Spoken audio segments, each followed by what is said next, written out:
to tonight's top local story. The investigation continues into a crash involving a car and a motorcycle in Bennington County that left actor Treat Williams dead. Investigators say that there is no evidence the other driver was impaired. News 10 ABC's Juliana Bruno speaking with some of the people who knew him outside his career in Hollywood.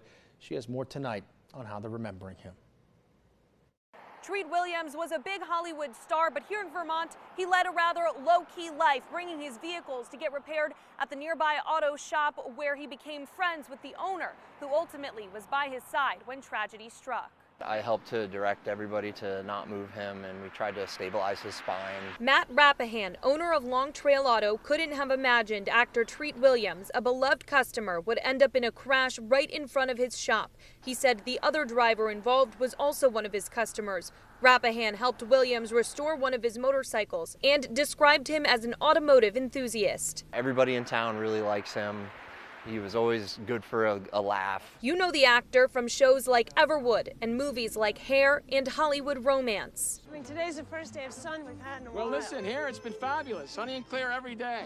Oh, listen, I gotta run. I'm having another skin cancer removed. And despite his many roles, acting accolades, and award nominations, you would never know that he was a movie actor. You would never know that he was, any type of man worth of wealth. Dorset Fire Chief Jacob Gribble was one of the first to arrive on scene and said witnessing Williams there on the road and knowing what he meant to the community was not easy. To see where he, came from and where he ended up was pretty rough. Residents in and around town, like Gary Dufour in North Rupert, are devastated as they recall memories of run-ins with Williams and his family. I met Treat and his wife at the Dorset Theater, must have been 9 years ago. Dufour was sitting in his living room watching TV when he saw on the news Williams had crashed not far from his house. And then I got into my car, went down to a store and bought some flowers and brought it to his house